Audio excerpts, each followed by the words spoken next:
Tonight at 11. Ooh. Sorry about that. Something was stuck in my throat.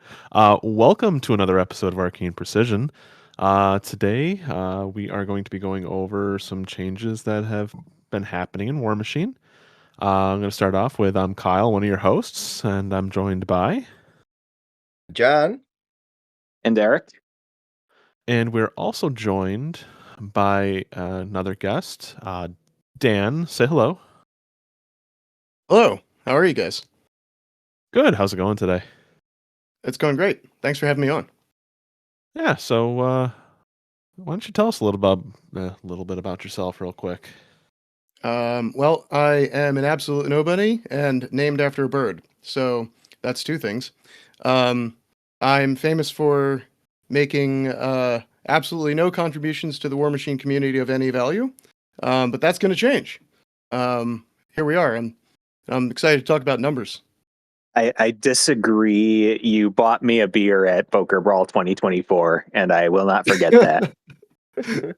Excellent. I know how to make friends. If that's one thing I got going for me. Isn't that why we play this game a lot of the time? At least for me, I really enjoy playing because I get to meet all these great different people. He gave me a royal beatdown in round 4 of the big base brawl when we were both exhausted, and bought me a beer. It was great. Yeah, that game was. I remember that game. That was grueling. I was such a space case by the time we got to round 4. I was just like, I don't even know where I am anymore. I think we were both struggling to roll dice. Wait a minute. I've never gotten a beer after getting a beating from Dan Raven. You never gotten a beating from Dan Raven? Yes, I have. Remember that time Was we it played online? against? Because that doesn't count. No, you played against Porco 1 and you threw I think it was like Vlad 3 with all the initiates. Oh Christ! Yeah, it was rough. That was back in the before times. There's a whole pandemic in between now and then, bro. Yup. You guys gotta get a game in. Yeah, that's right. Bokur Brawl 2025? I'm sorry, Bokur Brawl 2026? Get with the times, Kyle. Timey-wimey. Shit, I gotta fix the date on all those checks I wrote. Yeah, well, that'll be tough to do unless we do it on Friday, because for the team, I think we're shacking up together. So yes, we are. So there's been a few things happening in Warmachine lately.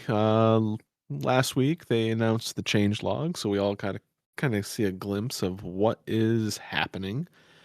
Before that, there were a bunch of spoilers. And now everything has been officially released, and the new steamroller has also been posted. So there's lots to kind of digest and see. And something I think a lot of people really enjoy is numbers. Dan, you kind of want to just take it away a little bit and kind of just give us a little overview of what you found? yeah, sure. So part of what I've been doing professionally at work for the last year has been working with and training and building artificial intelligence agents, AI agents, through things like Copilot for my work. And I've learned a few things and gotten pretty good at getting some information out of them. So when I saw that the change log was posted, in advance, and we could take some time to dig into it, and most of it was just numbers, I just wanted to run an experiment and see, what I could gather from like a large language model, based on, just the shifting in numbers, and what kind of stories that would tell, and what kind of conclusions you could draw from it. But moreover, for the people that are listening, like, as a player, what's the impact you're going to feel now that half your army just got a debuff in their accuracy? So I think that there's a couple of things that are like really important to take away from the big data dump. And that is that there's a huge scale to this game, right? I think last time I counted, I was at somewhere along the lines of, what is it? Oh, nearly 1,000 or like 1,050 individual stat card lines. So there's a lot of data. And when you look at the changes that were made, that only accounts for a small subset of the game. Yeah, they might be the popular models and the overperforming ones, but overall in the game, the overall accuracy only dropped by about half a stat point when you combine losing 1 point with everyone else that didn't get touched. That said, there is a bit of a gulf that widened between those models that got a mat or rat debuff and those models that retained the same defense stat they had in 2025. So for those of you that are playing defensive factions like Shadowflame Shard or like Old Umbre that have an average defense of 13 to 14 range, coming out the gate in 2026, you're probably going to feel like a superhero until your regular meta learns how to stack their accuracy buffs against you. I'm sure, as always, we're going to see the meta catch up and adapt. But if you want a quick way to try to gain some ground on attrition, try looking at high defense models in the armies that you play in the short term. The other thing that I took away from this is that when you consider that the ones that got debuffs were largely, the popular overperforming models, those two things kind of go hand in hand. You are going to feel that impact in the Mark IV factions. You are going to feel that impact in the models that you've been, using a lot or that are quote unquote auto includes. Maybe those reasons to auto include them are still there. They come with an ability or something, but now you're just not going to be able to rely on your janky support solo in the backfield taking someone's head off in turn 4 when he needs to. Overall, sounds like, given that defense values remain the same compared to last year, a single point in mat dropping on your model is going to translate to about a 10 to 17% drop in your ability to hit, depending on what you're going up against. 2d6 bell curve is a rough thing. You know what I mean? Right. That is interesting because it then becomes down to what did your mat or rat stat get reduced to, and what defense are you rolling into? Yep, everything's relative in the game, so it's never about what my mat is or what their defense is. It's all about the number that you need to hit after you've rolled the dice. So, hey, I need a 7 on these dice. I need a 6 on these dice. If you went from needing a 5 to needing a 6, that's real bad for you. That's the worst place to be. But other than that, depending where you are on that bell curve, you're going to get a bit of a change in your experience. So everyone always wants to talk about biggest winners and losers. By the numbers, just based on the actual debuffs themselves, and stats are a weird thing. You can twist the numbers any way you want to tell a story. So very heavily, let's preface this with the fact that I'm just talking about, of the things that lost stats, who made out the worst here. And it seemed like, based on all the numbers, it was Crix and Signar. Crix overall had a negative half a point, 0.56 to their mat, and negative 0.78 to their rat. Signar goes down by 0.42 in melee and 0.70 at ranged, which is really incredible considering I'm betting that Kane himself makes up for all of that output. Well, and like Signar as a shooty faction too, right? Like both Storm Legion and Gravediggers are very ranged focused a lot of the time. The other thing I noticed is that largely survivors, strangely, Grimkin made out pretty well. Regardless of, I think, them losing some models that can include in their army, their mat values were relatively untouched. And Orgoth seems to be Orgoth and Trollbloods. I think that's the old legacy Trollbloods. Are probably sitting pretty in terms of numbers on stat cards as well. What I noticed about Orgoth is that a lot of a lot of the numbers that they lost are going to be offset by the tools that were given to the casters. So Harusk retains Carnage, which definitely offsets the -1 that was applied to a lot of their melee infantry. And the other example is that Sabreth has her crippling grasp, and Oriax now has Fate Blessed. So he can bring the reliability of the rerolls to the table, especially with an extra focus stack from souls that he can get. So it's very obvious to me the tools that faction has as a player of that faction. Right on the surface, they have ways to mitigate this update, like just on the top of their stat cards. It seems like what they did is like they took out the extreme and they spread out the max mixing across the army, which to me that's good balance. Yep. Speaking of the COVID pandemic, this definitely flattens the curve. I hadn't thought of that phrase in years now, and you just took me right back to my old apartment in lockdown. He's looking at me with this 10,000-yard stare. The other weird thing I saw was that when you consider all the models that are available to just that one army, the old Armored Core, the Khador Man of War from the Legacy, that was weirdly one of the only forces that did not experience a tremendous decrease in their overall rat. So stealth buff to ranged output for Armored Core? I noticed there wasn't a lot of changes. Good for them, I guess. There's a couple holdouts that are going to like it, I'm sure. Bombardiers seem good.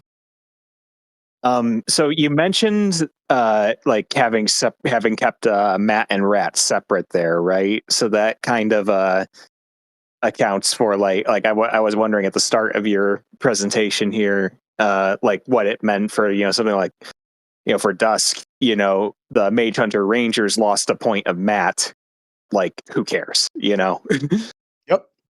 I think that all that does is to cement that unit's role on the table. Right. We don't want them to be contributing in melee tremendously. We want them to be a ranged unit. That's what they're supposed to be doing. Let's give them the stats to reflect that. Right. So it's kind of like you. I think to better phrase my thought here, it's like you mentioned like when you compare stuff that lost accuracy to stuff that didn't, and that kind of averages out to about a half a stat point. Some of that, like it might actually be slightly less at the end of the day than half a stat point, because like a lot of things that did lose accuracy lost accuracy in a stat that they either don't really care about or aren't supposed to. That's right. So you may think, all these things in my army just got debuffed, but then you look at the model and what it was supposed to be doing when it got a debuff, and a very small portion of that list is actually going to be a predominantly melee unit that has lost a point of mat. It's more likely that the majority of the things on that list are going to be just your everyday all-around unit. We thought we needed to take their mat down a bit, but they probably still have a good rat score because they have both a gun and a melee attack. They they just kind of even things out a little bit there. There's always the other thing to account for is that rat is the easiest stat in the game to buff. You can just aim. So that always has to be kind of accounted for. That's where consideration of things like shortening ranges of sprays comes in. It's less of a tool. So before, that 10-inch spray allowed me to aim, and now it doesn't because it's only 8 inches. Well, we're playing a different ballgame then. That drastically affects your ability to hit by, a 2-point shift, depending on where it takes you on the bell curve, could be a 42% difference in your accuracy. It's pretty bad at some portions of that curve. Right, like you said earlier, the difference between needing a 5 and needing a 6 is substantial. Correct. Yeah. Oh, this probably doesn't take into account also the massive drops in like inspiration and gang, it's like that before were they were helping raise those numbers across the board, and now they're not there. That's right. So I was thinking a lot about that too, because I noted that I've been playing a lot of Old Umbre lately, and they were able to crank their mat score between having a base 7 on the Primeval, and Aslanov, giving that +2 from Gang Fighter. Suddenly, you're already up there. You're hitting trivially at that point. And a lot of those abilities, if they still exist, have lost the accuracy portion of their rule. So Gang Fighter's gone to just being +2 damage now, rather than +2 to hit and damage.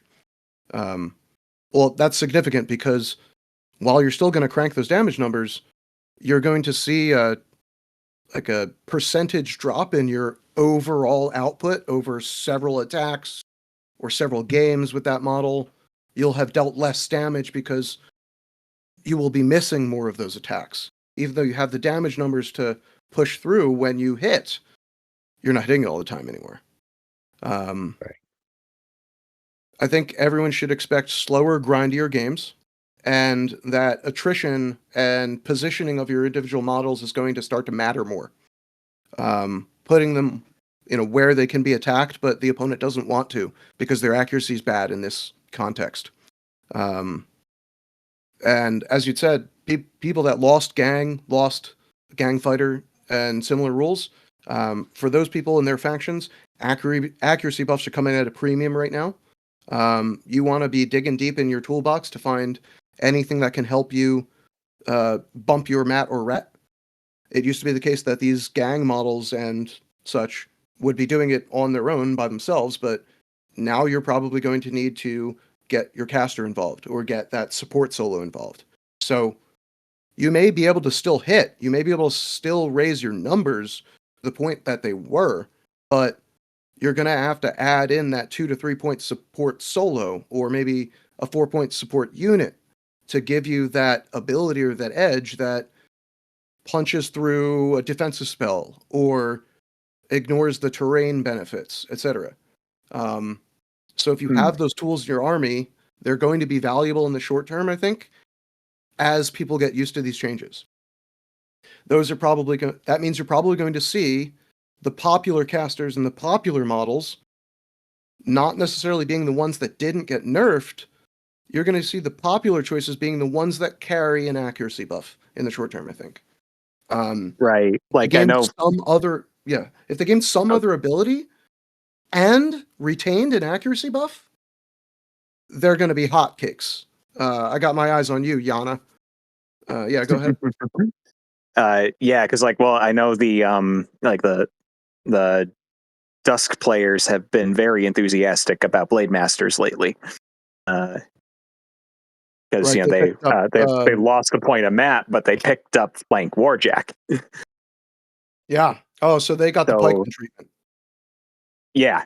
So they can now be striking at with flank that puts them up to a mat 7, which is higher than the mat 6 that they just lost.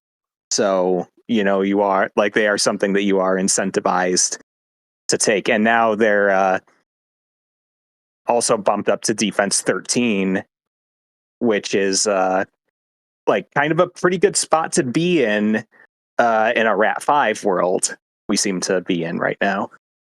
Yeah. Yeah. 8s are the worst number. Nobody likes 8. Yeah, I totally agree. So add to that the fact that if your model got a defense bonus on that adjustment chart, boy, oh boy, are they sitting pretty. The Tyrant went up to a 12, which is like a weird sweet spot. Defense 10 and 11 on Warjacks is trash. You hit it all day long. Weirdly, a 12 is like, oh god, I need 6s to hit. Should I boost my charge attack? And now that's one less attack on them, and it starts to cascade from there. So it that Tyrant's looking pretty good now from that perspective. Most of its opponents went down in accuracy, and it went up in defense. Boom, that's a 2-point shift. That's like a 30% increase in its defense. Yeah, that's crazy. Yep. And most of its builds got cheaper too. Yep. And I think they also switched around some stuff that and added a melee weapon to this really strong gun that it has. So you might be seeing more Tyrants. So again, that's an example of a model that gained a defense point. So that's going to be probably a popular inclusion in Orgoth armies at this point. People are going to be looking to run the new Subreth, probably. They're going to want to take that Tyrant, probably. These are just the trends that you want to look for. So if there's this pattern, what is the pattern telling me? 2026 is going to be defense-driven meta, right? Offense is down, defense is up. Yes, people like Zadaroth got a ding to their defensive feats and things like that, and Kythos, but everything. But it was just one number. Everything else went down the same value. There's no actual advantage there. Nothing changed in that calculation. If you needed 7s before, you still need 7s. So it's still going to be a problem. Yeah, shout out to Calder and Boomhowler, because they already had a +2 defense for feats, so that's that there puts them in line with Zadaroth and Kythos. Yeah, stealth buff to our previously existing +2 def feats. Right.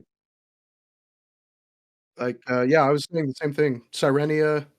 Yeah. But the other thing I noticed is that it seems like the +3 stat feats are the majority of them have been washed away at this point. Harusk went down in armor bonus, so it's only a +2 armor now. So all the 3 defenses went down to 2, but so did the armor ones? Interesting. Vargas is still +3. Yeah. Armor. Lucant was a +4, and now he's a +3. But and Vargas is, I think, the only other one that's in a Mark IV army that has a +3, if I remember correctly. I think so. Yeah. Right to me. Trivia hour. Here we go. Yeah, if any of our listeners can give us another Mark IV caster with a +3 feat of some kind. Yeah, I think that's it. So,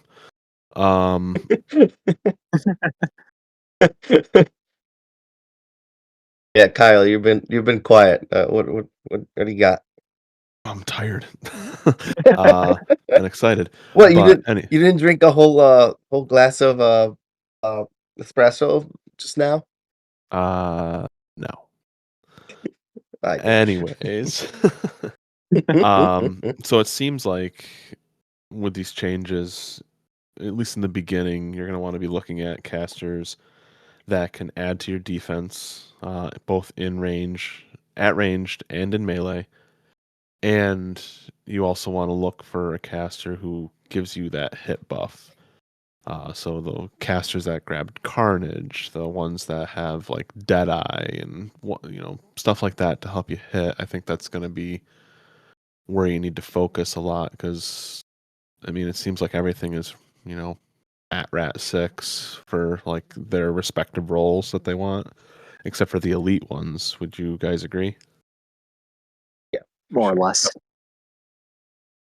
Back in the day in Mark II, there was this like chart of how elite you are at your job, right? A 5 in your accuracy was your everyday troops. A 6 was someone that's trained to do that thing, melee specialist. 7 was your elite troopers, things like Doom Reavers, or your gun mages. I think had a 7 in their rat.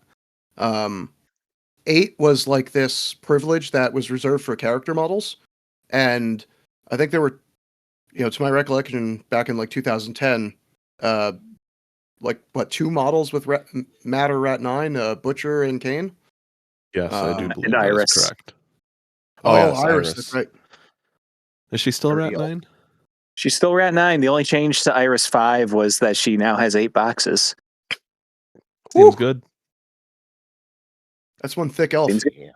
Thick. I mean, she is carrying a god sword. She does have a god sword. That is true. Yes.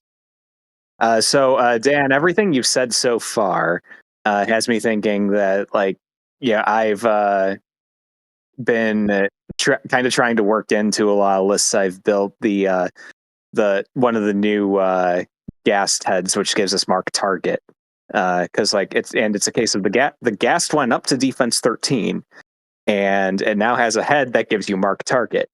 And the thing that holds me back from it is that it's still a bit expensive to do that. Like, it's a minimum of 7 points to dedicate to that, and more if you want guns or anything like that. But if things getting that def buff and things that give you pluses to hit are going to be as impactful as you're saying they are, that's probably a fairly decent investment to make. Yeah, so I think the combination of its plus to defense, whereas everything else that wants to be attacking it went down, is going to see a boost to its survivability, right?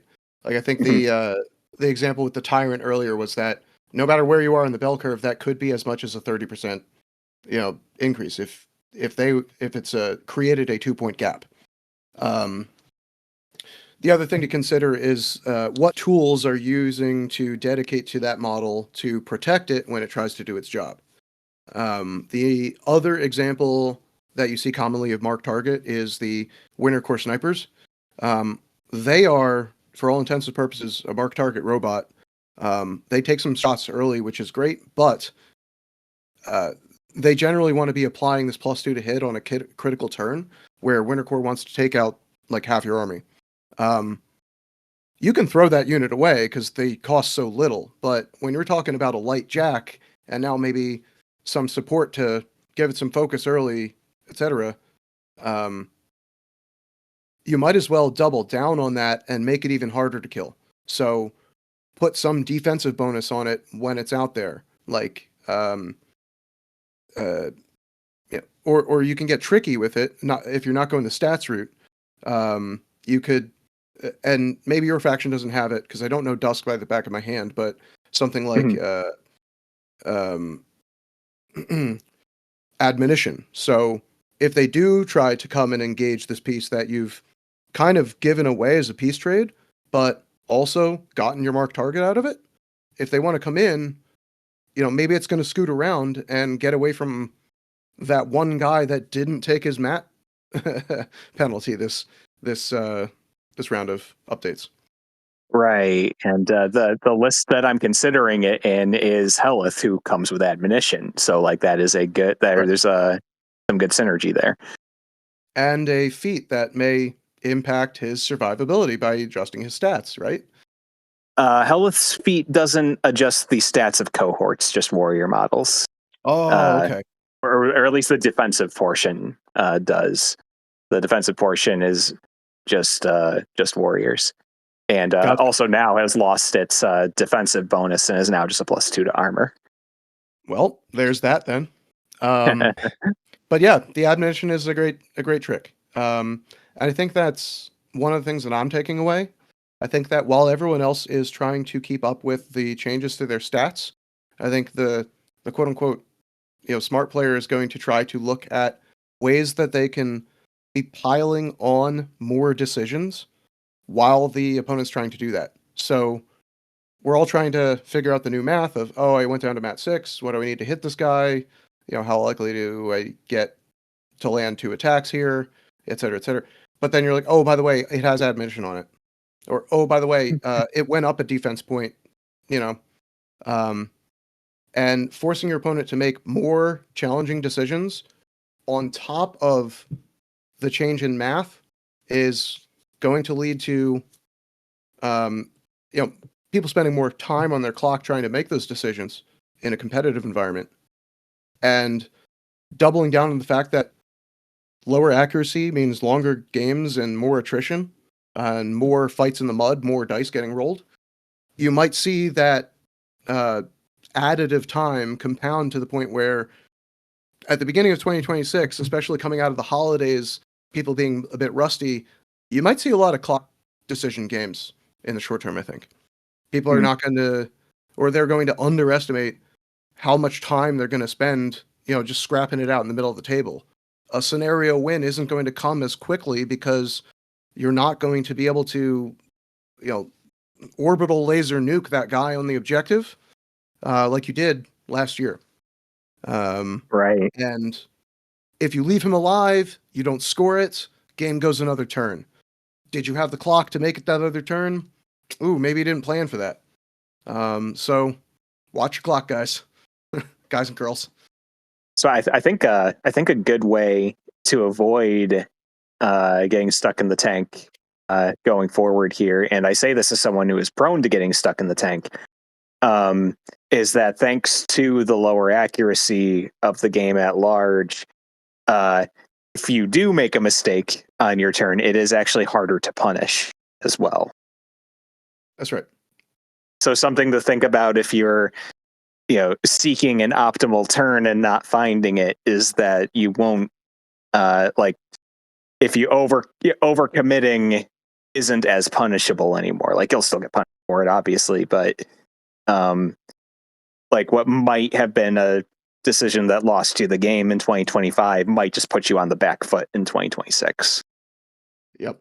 The other thing that it's making me think about is mixing your stat lines. So if you take Winter Core again, for example, their heavies, even the Direwolf used to be 11 defense, is now 10 again. So all Khador Jacks are def 10, baby. We live and die by that number. As it was meant to be. Yeah. But regardless of the 1 point in defense that got knocked down, they are easy to hit and hard to damage. And you've got everything else that lost a point of Matt is probably going to be in a position where it can still hit a Khador heavy with almost every dice roll.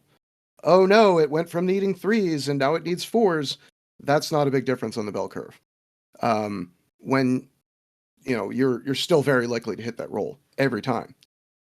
Mm-hmm. However, you're going to find some Winter Core players are going to start to include a bunch of def 13 infantry in and around these warjacks. So you're not just going to have a accurate heavy hitter to take out the jack. You're going to need something that can precisely remove the jamming infantry now. And your jack can't do both, most likely. Or it's going to have to pick and choose, and something's going to be left alive. Yeah, that's a conundrum. Do we think the benefits of having boostable guns and melee attacks between casters and battle group is going to be more important? Because I know that's the easiest way to get around, helping that bell curve. Oh yeah, boosting is super great. Love to boost. I think that that extra die is just a huge equalizer. Adding an extra die makes you go from the peak of the bell curve being a 7 to a 10. That's 3 points. So the impact of a single negative point there has felt a lot less. You'd effectively have an average 9 in 2025, right? That's still a lot better than averaging a 6. Yeah, and taking those kinds of models is also going to cut down on your model count and possibly save your clock. But at the same time, you're on a very limited resource for Warmachine side, at least. Even the, like the focus side, the Fury side, you have to have some good Fury management to be able to run those hot. But I think it's going to be a balancing act of where they need to be. Is that how you're supposed to play hordes? I usually just let him frenzy. I'm bad at this game though. Well, so if you're playing Old Umbry, that means you got primal. Your Fury management is primal. That's right. What is this pigs Yeah. again? That's my secret, Steve. I'm always angry. Well, I think based on Kyle, to kind of piggyback off your point there, I think based on Dan's suggestion of, it's like you're going to see like, Khador heavies surrounded by Khador infantry and all that. I think like kind of the order of the day is going to end up being a more combined arms feel. I would agree, because I think people are going to want to pull to have less models because of the clock concern, because games are more grindy, and because battle group models can boost. But you know what that leaves them weak to? And this is a great segue. The scenario game. Dun dun dun. Yeah. Speaking of which, there's 7 scenarios this year. I was not expecting that. Oh boy. Break out your septagonal prisms, everybody. It's a D7. That's a joke. It's a D7. They're not They real. actually have you roll a D8 in here. The 8 is a reroll.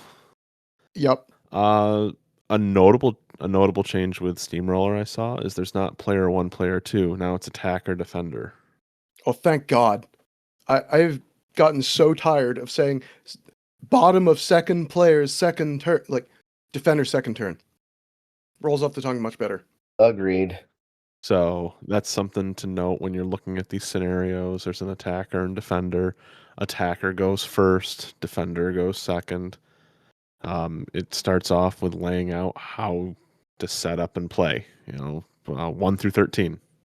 Pretty easy to follow. Then it goes over your scenario elements, so we're still dealing with objectives, like 40s and 50s. You got your flags and scenario terrain and your caches. All that's outlined in it. Dan, you pointed something else on our chat where you want to tell them? Yeah, sure. So I noticed something that's right up in the setup and deployment section. And I would encourage everyone that wants to play in a steamroller in this coming year to read this whole document. And I mean, like, actually really read it, because I think there's probably going to be some subtle changes here that may affect, how the game around the game is played. And my first example is basically in the first paragraph of the entire document here. If you guys attended a steamroller in 2025, did you ever have an experience where you or your opponent said, like, oh, well, if we're playing payload, I want to check to see where my objective's going to be before I choose which side I'm on? It happened to me a lot because, I was one of those players that wanted to know where the flag was going to go or what options of terrain each side would have.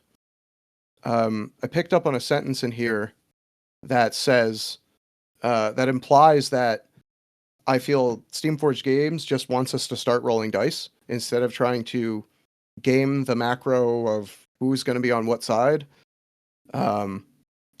Because it actually says, kind of in order here, that you have to choose your side before placing any scenario objectives on the board. So it may be worth reviewing with your TO how strict they're going to be on that. And if they have to keep on a schedule, they may say, no, you just have to pick sides. I don't want you sitting there for 5 minutes measuring things out.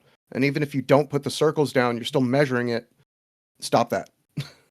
If you're running on a tight schedule in a convention, if you just have somebody that wants to play by the rules or play by the book, it's worth the conversation, right? Mm-hmm. We all play this game for the social contract. Just don't get bitten in the butt because you didn't read it. Wait. I thought this game was an oral tradition game. Oh my god, I've committed heresy recommending reading in the year of our Lord 2026. What was I thinking? We have ChatGPT to do that for us now. Yeah, can't it read it to me? Yes, it can. For sure. Oh, text to speech has existed for a good long while, Kyle. I'm old. Yeah, so is it. That's fair. Just some notable changes though with the scenario terrain and flags is solos and leaders can cap them by themselves. Yes. If they're not one of those models, you still require 2. So that's a nice change to give solos a little bit of life back into Steamroller. More so than needing them for just their abilities for their support.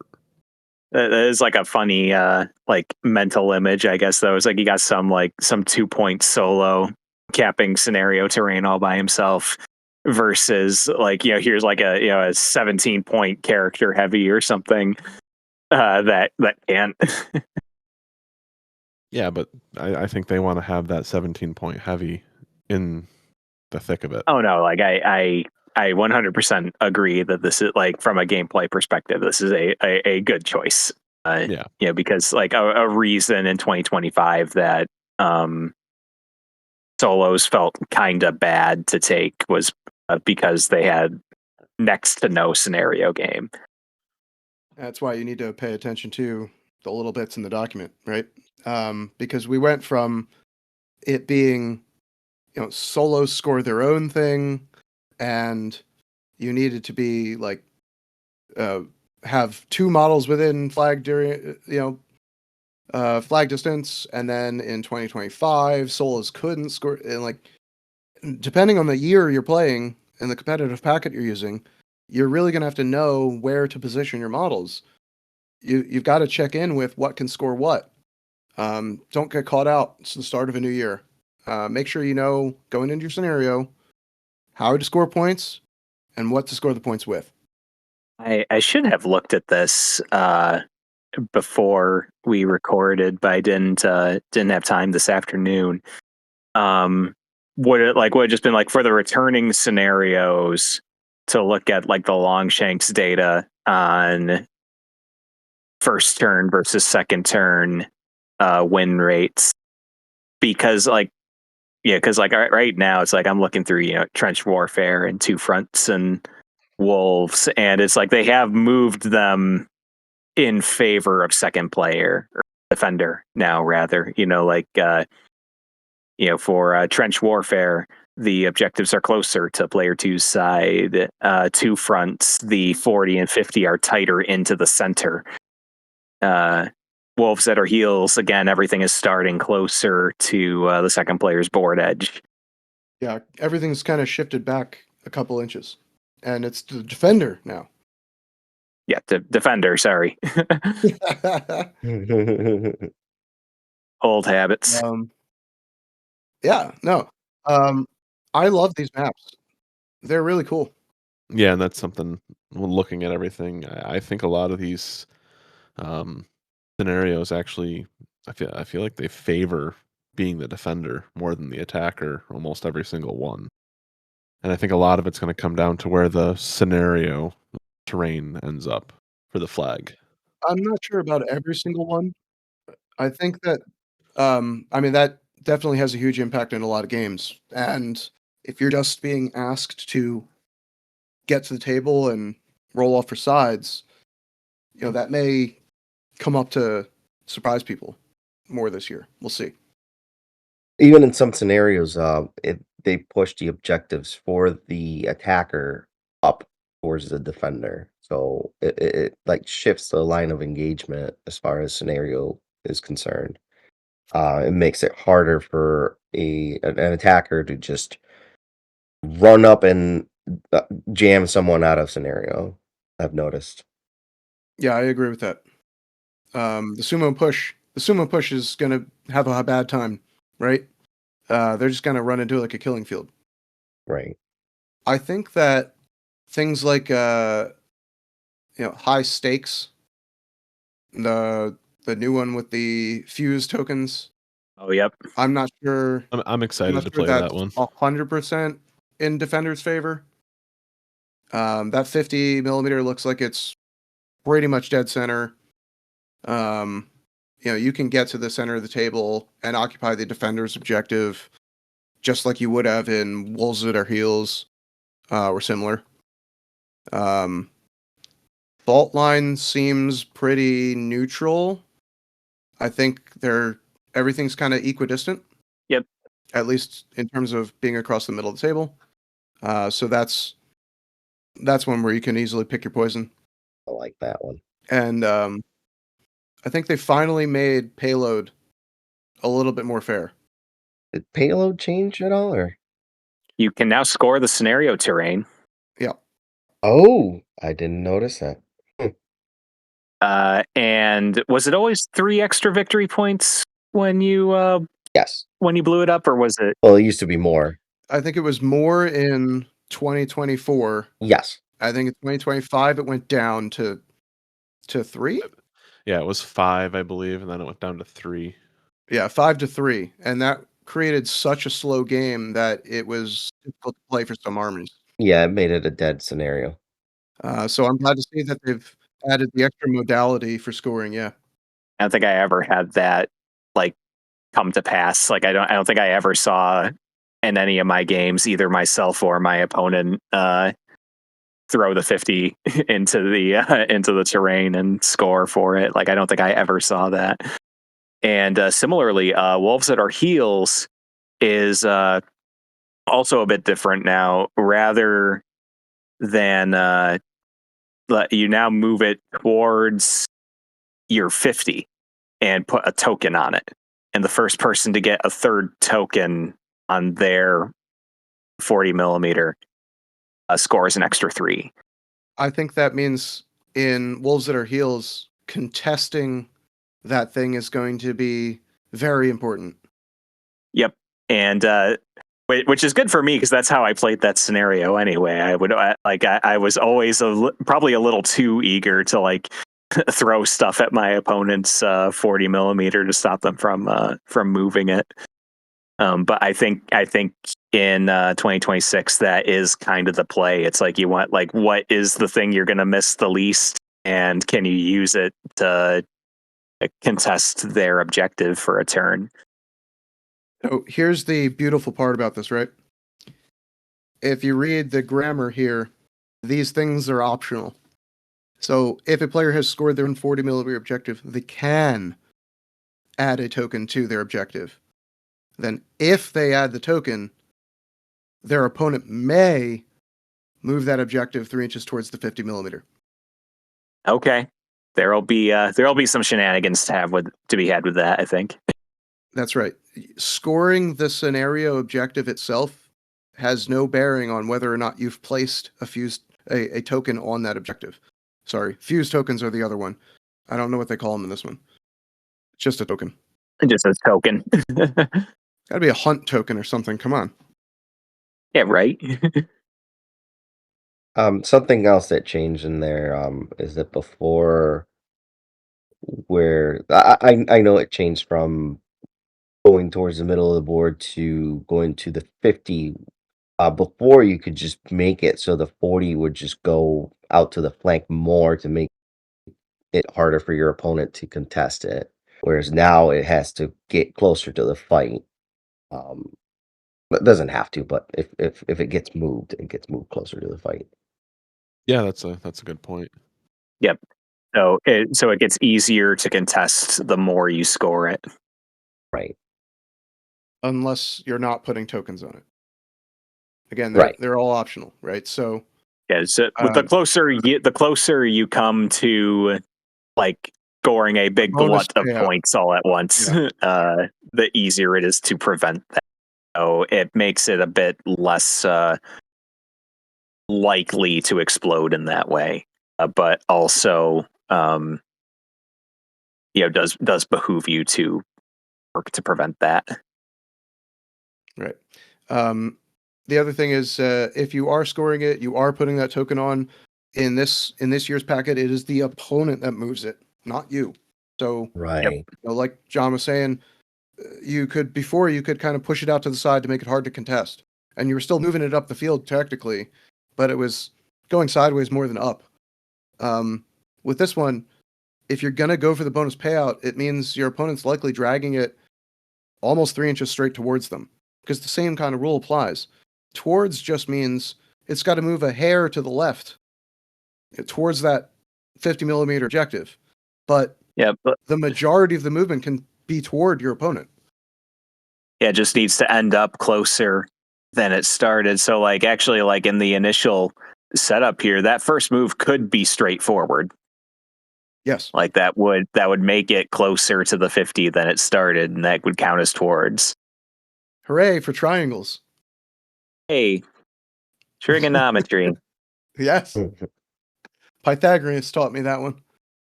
And they say you won't use it unless you go into engineering. Or wargaming. Or wargaming. Turns out it's a really important skill to have in wargaming. It wasn't Mark II. Was. Wolves is still the only scenario also that the kill box advances, but everything else has the normal kill box. We do again have kill box on all scenarios, right? I believe. Yeah. Let me read kill box. Yes, kill box. Starting on the attacker's second turn, if a player ends their turn with a friendly leader model completely within 12 of their table edge, the opponent immediately scores 2 victory points. So that is on all scenarios. I'm intrigued by scenario 4 pressure point, but I also have a feeling that could end up just being a disaster. Can you say color guard? I mean, not as crazy as color guard. Well, these don't move, but it's going to depend. This is going to really be a where is the terrain? Right. It's gonna depend on terrain placement. A lot of the terrain could end up on. Let's see, we're 30. At least they're measuring from their side now, and not from the opponent's side. At least for this. But most of the flags are going to be pulled back because it's the defender who's choosing where they go. Right, that's a big one too. Yeah, and I think for TOs, when you're setting up terrain, it's going to behoove you to not put things too close to the edge as well, just because that could effectively take flags out of the equation in this scenario. If you're not careful, the flags that are closest to the attacker's side are it's they're 6 inches away from the side there. So it's if you put terrain I feel like it's easy to put terrain where you could effectively take those flags out of the game, or make them make your opponent have to go way too wide to make them worthwhile. Funny you should say that. If you look at the terrain guide at the back of this document, it says not to place terrain within 3 inches of the edge of the table. Didn't that used to be 6 inches? So I think you can put terrain way far out on the sides. So the packet itself is encouraging that sort of play. Well, table setup, not necessarily play, right? I mean, it's going to be there when you both sit down. Well, we can come back to the terrain setup guide later. There's some other cool things in there that I noticed that I wanted to go over as well. So let's get back to the scenarios, though. Yeah, I'm just looking at high stakes. You mean mindfuck? Sure is. Yeah, I mean, there's a lot going on here. You'll definitely want to play a few games.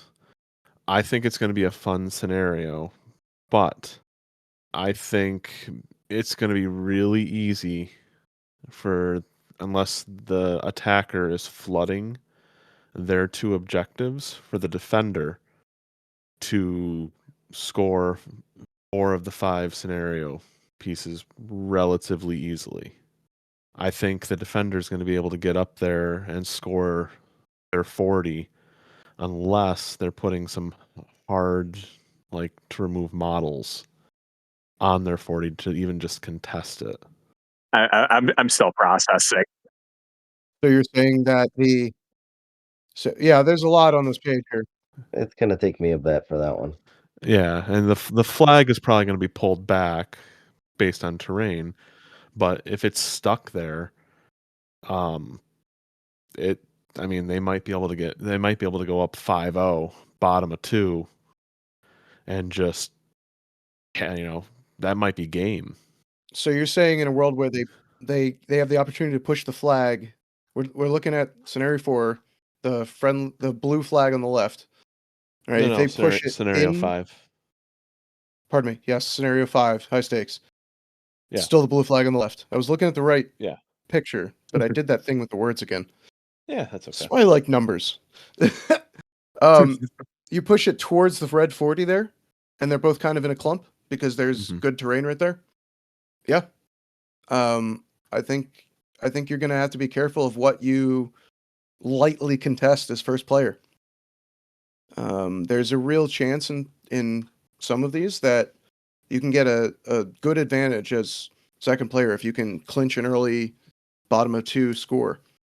Man, Firequill's gonna have a fun time in this one. And it's also important to note that it does tell you that you need to place 5 countdown tokens on each piece of objective terrain and the 50 millimeter objective, because that's what's going to be you're going to be removing as you secure those objectives. Yeah, so for the context for everyone that may not have already read it, do you want to run through what Light the Fuse is doing here? Yeah. So I'll just start off the scenario elements. You're going to have, there's 150, 2 40s, 2 flags. And you're going to have 5 countdown tokens on each piece of objective terrain and the 50 millimeter objective. So that's 3 places on the board, right? Yeah. Yep. Yes. And they're kind of diagonally across the middle-ish. Yeah, they're pretty much right in the middle, pretty close to inline. Light the fuse. Starting on the defender's second turn, at the end of each player's turn before scoring, if a player has secured the 50 millimeter objective, that player must choose that objective or either objective terrain and remove 1d3 countdown tokens. The player cannot choose an objective or objective terrain that has 0 countdown tokens. Now, if no player has secured the 50 millimeter, roll a 1d3 and do the following. On a 1, you remove 1 from the blue objective terrain, which is the defenders. On a 2, you remove 1 from the red objective, which is the attacker. And 3, you remove 1 from the 50 millimeter. The fun part is if an objective reaches 0 countdown tokens, models within the objective terrain, or 3 inches if the objective is impassable, suffer a POW 14 magical blast damage roll, and then you continue scoring. So you might just lose all your guys crowding the objective before they can score it. Correct. Oof. And you get bonus victory points. So a 40 millimeter, you get 1 victory point. 50 millimeter, you get 1 victory point. You also get an additional victory point if the countdown, if there's 0 countdown tokens on it. And same thing with the scenario train. 1 normally, and then 1 if it's 0 for the countdown tokens. All right, who's ready to dip their caster in that scenario terrain and just white knuckle the fuse tokens? Let's go. Hit me with that POW 14, baby. Warlocks are going to be like, this is nothing. Hey, Steve, you got this? Ow. Kane, Yes. Kane, on the other hand, is going to be like, I want nothing to do with that. Yep. That'll kill me. I will just shoot at whatever survives that explosion. I want to see that guy But gatecrasher right into it. if you're dropping like Kane 2 in 2026, Kane you're squared. not paying attention to scenario. Well, you gotta get some tiebreakers, right? Yeah, they're called army points. The other guy's dead. That's fair. Yeah. The question I have is, to me, it seems like because you have to score the 50, that, like the fight's going to go on in the middle. There's going to be a big attrition battle in the middle to try and score that. At what point does it reliably start? You start losing tokens from those instead of just randomly losing one each scoring turn. I don't know if it dwindles. So the 50 is pretty much smack dab in the middle. It's 22 inches up from the defender's side, so that means the front of that is at basically the 24-inch mark for the attacker, and it's 23 in from the side, so it's smack dab in the middle of the board. It's going to really depend on what the attacker can get up to the halfway point and not just throw it away to die. Right, that's true. Because the defender is starting at 11 and the attacker starting at 6. So are they throwing 2 jacks up there? I mean, that might not be a bad play. But it's really going to depend on how survivable they are. Because, I mean, most jacks are sitting around that, and beasts are sitting around that 12 to 13 defense. Which, I mean, the 12 is going to be a lot easier to hit than that 13 because you said it was like a 15 to 18% difference in going from needing a 6 to a 7. I think it's something like that, right? 18 or so. Okay. I think it goes. That sounds right. Napkin math? I don't know. I don't know the answer to Yeah, that question. because That's why I use a calculator, man. I can't do that shit in my head.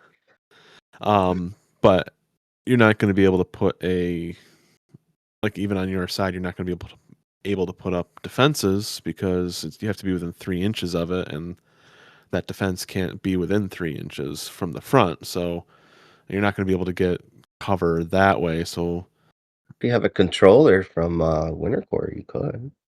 that is very, very true. I mean, you can take their FA2, right? Where'd you get that? Where'd you get that wall from, John? Where are you keeping that thing? How'd you get that giant fireplace? Like, was it always on fire in your pocket? Where'd you get that thing?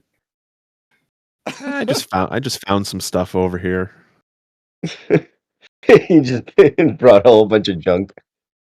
It's like if you got like a control caster of some kind, like I think they're going to be big fans of this scenario because like it otherwise does seem hard to get that scoring like really rolling. But if you it's like my kind of like knee jerk reaction here, like is like if I'm playing post update Syracuse, who can force blast you off objectives to score them. It's like in this case that might just be a really good thing to do. It's like you're running up like an Eidolon onto the 50 millimeter, force blasting something away, and then removing fuse tokens, and then like if it explodes on your Eidolon, it's like the Eidolon comes with force barrier. It's got resistance to blast.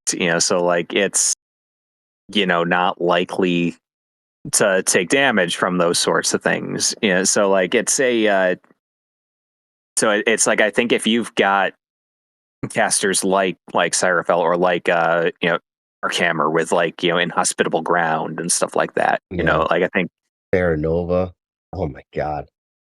Casters like that are going to be your choice for this kind of scenario. Like I think they can take what would normally be a pretty dead scenario and make it a live one. Yeah, that's a good point. I was also thinking of anchor models. That would be a good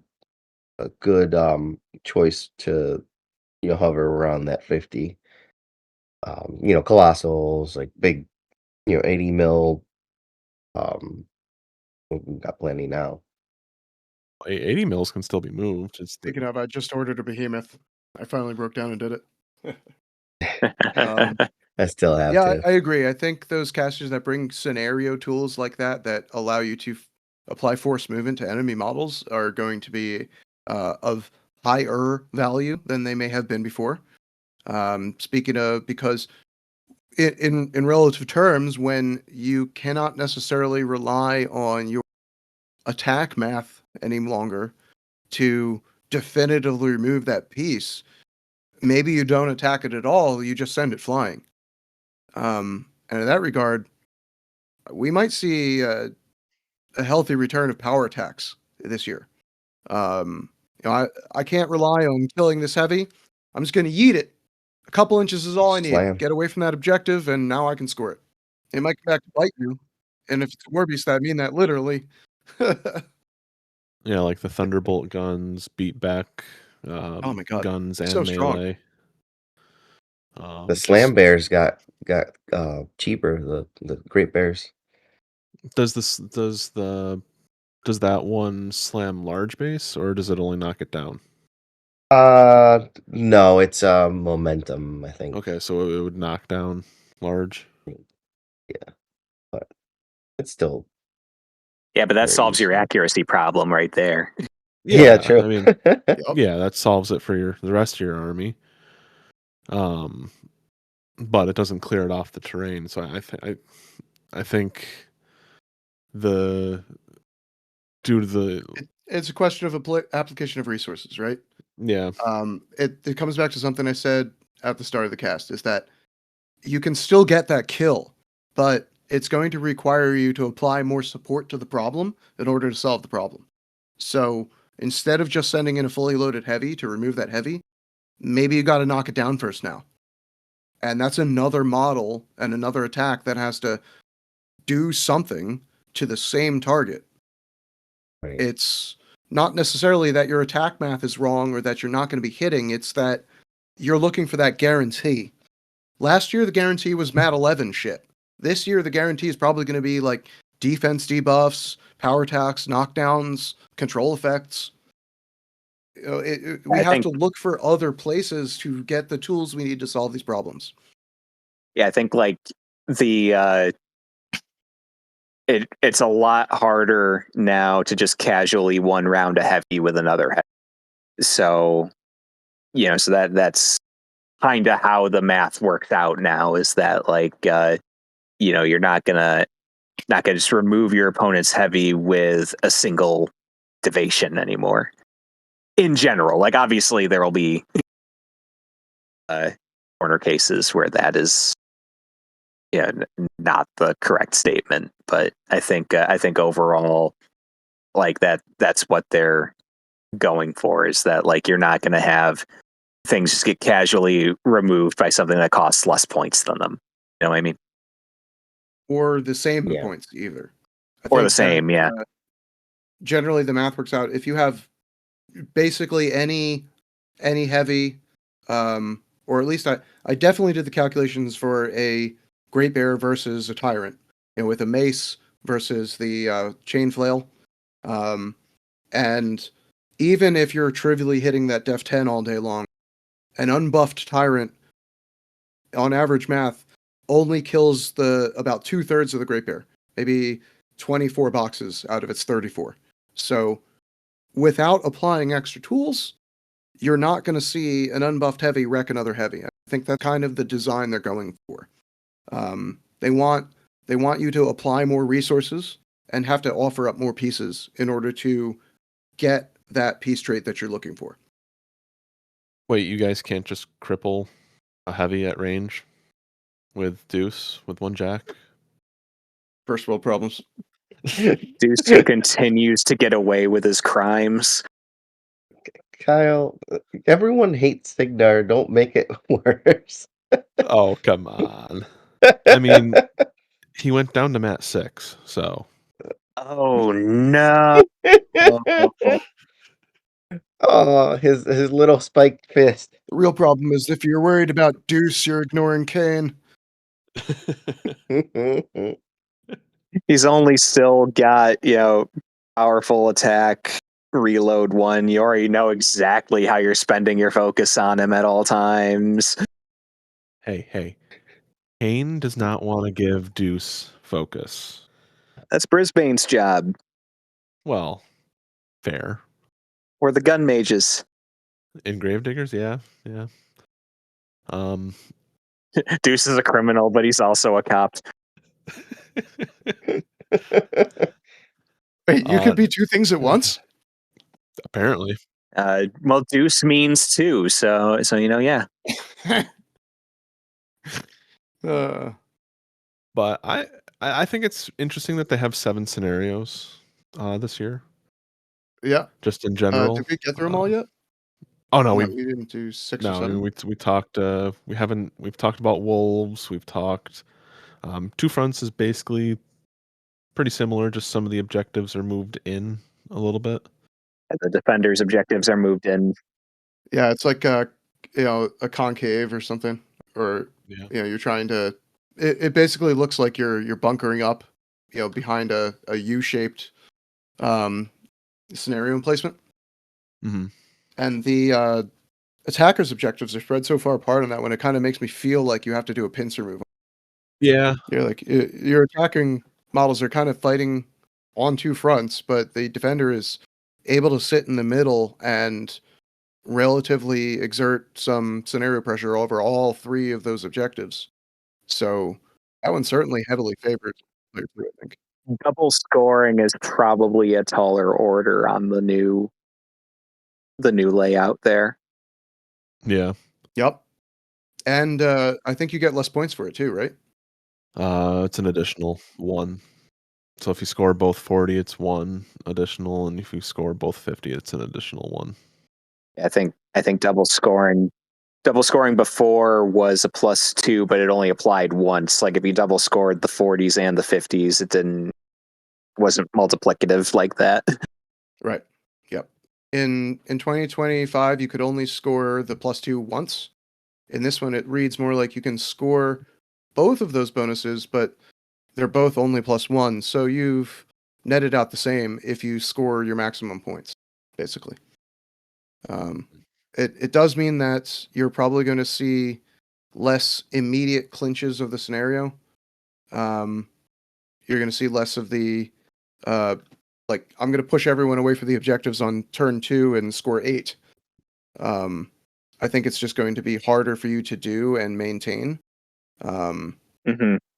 You're not netting as many points like off the rip like that, I don't think. Yeah. And I think for this kind of scenario, I mean the attacker's 50 is 8 inches off the side. Yeah. So it's pretty far over. It is 19 inches up, but it's pretty off to the side. A little significantly more difficult to get to, right? Yeah. Yeah, I mean, well, it means you have to have your caster or one of your jacks, and if you have like one jack, I mean, you know exactly, like your opponent knows exactly where that model has to go. To me, it sounds like if you want to succeed as the you have to be able to spread out, whereas the defender can play a little more of a bunker kind of army. Obviously, you can't know what you're going to be if you're going to be the attacker or defender, but it does. There is some sort of trend here as far as the defender goes. You're still selecting your list before you roll off for first turn. Right. Yeah. Well, let's go to the beginning of the steamroller. No, that's the case, I believe. Yeah. Yeah. So determine scenario, choose one list, and then you roll to see who's the attacker or defender. So you choose your list second before you roll. I think my point earlier was that when you're the type of player, like take the old Exo and Texas lists that were basically set up to say, I'm gonna threaten everything for days, And if you don't contest with enough stuff, I'm going to take all the scenario objectives on two fronts. For armies like that, if you thought you were stretching yourself thin before, getting your models to all of those different points to score up a significant amount on turn 2 for two fronts, boy, are you going to be stretching yourself even more thinly now, because those other attacker objectives are way far apart. They're farther than yours. They're not like in a straight line up and down the board like they were in the previous season. So, it may be more difficult for you to score all of those bonus points. And I like that for Wolves, because some of my Wolves games would end way too abruptly for my tastes. Well, whoops, I made one mistake. There goes the scenario game. Uh-oh. I think it's going to be harder to immediately clinch that victory in 2026 on two fronts. But hey, we'll see what some of the crazy players are able to do here. Maybe some strategy will arise to the top that proves me wrong. Yeah, I say I'm just a filthy casual anyways, so what do I know? Stop it. Secret shark. I like math rocks and measuring Stealth stuff. shark. Yay. So we talked about high stakes. We have fault line. I think trench warfare is more or less the same. I think it's just some things are moved a little closer to the defender. Yep, I think that's the case. So fault line, I think, aggressively even. Love that. Like my OCD is like, yes, give me that symmetry. Absolutely beautiful map right there. Love it. Tilt your head a little bit, and it's perfectly balanced in every way. I don't know. It makes me want to just fix it so it's nice and even, get rid of 3 of them, and just play incursion. I mean, I'm sorry.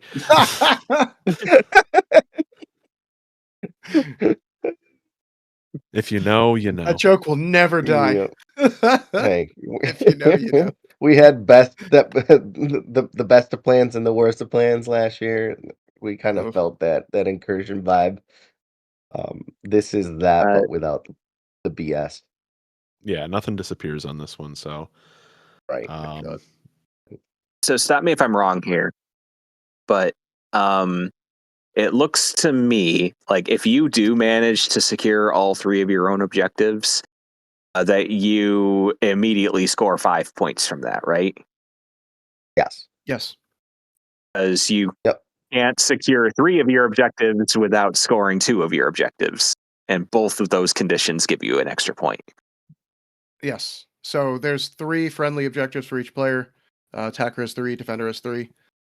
For scoring any one objective, you get 1 point in fault line. For scoring 2 of your own, you get +1 points. So that's 2 for each objective, a 3rd point for the bonus. Scoring all 3 of yours is an additional bonus point. So like you said, you got to have 2 locked down already. So you're getting 3, 1 for each objective, 2 bonus points, that's 5.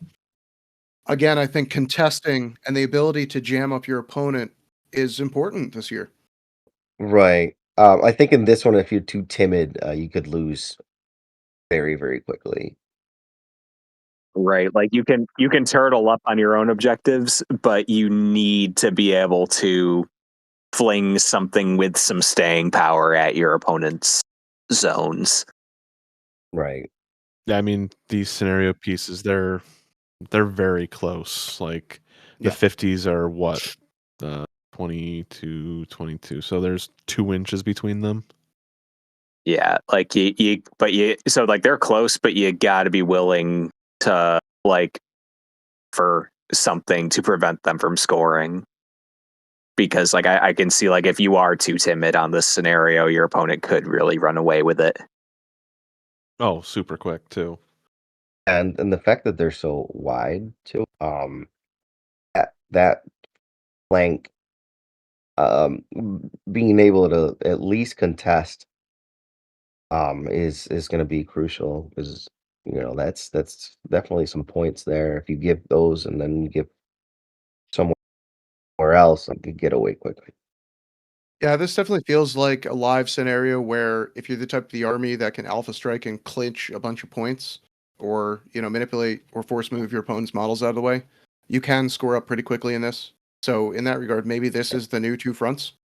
So watch the scenario points on this one. Right. This is where that that drop in lethality is going to come into play. Where Right. if models from last year were playing in this scenario, it could get bad. They'd be dead. It could get very unbalanced very quickly. Yeah, so the other thing I'm thinking of as I look at the way the diagram is set up is that it almost feels like you want to kind of take a central left position. You want to go for your own 40, your own 50, and then you're probably going to be working on even securing your own 40 on the right, while that's the easiest one for your opponent to contest. So I think if both armies shift to the player's left, you're going to see this board twist, and you'll end up fighting kind of across the middle. It's just my prediction. Yeah, there's this that I'm pretty eager to try this one out actually, because I think it's gonna be a pretty live one, and also a bit it's straddling that line, I think, of being a live scenario and being fairly locked down if both players play aggressively. But aggressive play makes for interesting games. So I think it's like you either get the satisfaction of scoring a lot of scenario points, or you get the satisfaction of having a really crappy but low scoring game type of thing. Like I think it could go both ways, but both of the ways that it can go interesting and fun. Yeah, that makes sense. Oh yeah, I'm excited to try this one too. Another thing I notice is that in this one, having ambushes is going to matter a lot. Being able to contest 2 zones with 1 ambushing unit, um, I think it's going to be pretty big. I didn't even think of that. I'm almost never thinking of my ambushers. I was so sad that all the pigs lost tough, and then I'm thinking, what? Wait a minute, they're still useful. So I almost never ambush stuff, because like everything in Dusk that has had ambush is a melee unit, so it's just less useful on them in general, and also just because it's another thing for me to forget. Right. But What defense are your ambushing units? so I think it's the Soulless Blade Masters, I think, lost it, but I think the Mage Hunter Assassins kept it, or it's the other way around. And Mage Hunter Assassins are defense 14. I mean, that sounds pretty good about getting onto a scenario piece. And if the Blade Masters kept it, which I got the changelog in another tab. Hang on. Blade Masters did not. They do not have it. Okay. The Assassins have ambush. Okay, yeah. Blade Masters, cut ambush, Mage Hunter Assassins. Yeah, okay. So yeah, the only ambushers I have now are Mage Hunter Assassins, and they are defense 14 with Prowl. Man, that's pretty incredible. They've reached 3 too. Mm-hmm. So like they just reach stuff 6 inches off the edge, which is scoring range for some of these maps. Yeah. Like your opponent in that case has to be careful to not be scoring those wide objectives from the outside. Yeah, if they're trying to stay away from your central bubble of threat, they might find themselves in range to be just kind of plucked by ambush. That could be interesting. I never really ran into a situation where I wanted to be ambushing my Mage Hunter Assassins, but something like this could be one of them. With Prowl and Def 14, naturally, I think there's a world where you ambush those guys and they sit in a forest on the first turn, and you just can't deal with them. Yeah, that could be fun. That could be a lot of fun. Just remember to ambush them, because they are 7 points. Well, that is the thing. Like, it's like I'm almost kinda not sad that the Dreadguard Cavalry lost prey, because I would forget to place my prey tokens in probably half of the games that I played. But so like I look at ambush as just another thing for me to forget. Take one of those ambush models and put it on top of your tape measure. Then when you start your turn, you're gonna be like, "Oh right, I was gonna ambush," because it's gonna fall off and tumble across the table. Oh no! Our beautiful painted models, no. Shatters into a million tiny pieces. I say Eric already dropped Kruger. Yeah, Had him shatter into a few pieces. heartbreaking. No. Like an exploding He's volcano. going on the shelf anyway, right? Yeah, Kruger's still good, man. Is Kruger going on the shelf? I was gonna say he went down in points. Sure, he lost Ashen Veil, but Rain Jade on his spray now. Kruger is 16-inch still good. Strat still. And so the fact this might not be the ruling on it, but the way destructive power is worded, you can boost damage rolls that aren't from attacks. It just says boost damage rolls, not attack damage rolls. So you can boost Path of Flames. I don't know if it's been. I think it was brought up, but the same rule. You choose to boost before you. You can technically kill Kruger with the one attack, depending on how much stuff you hit. Because it's what is it, spray 8?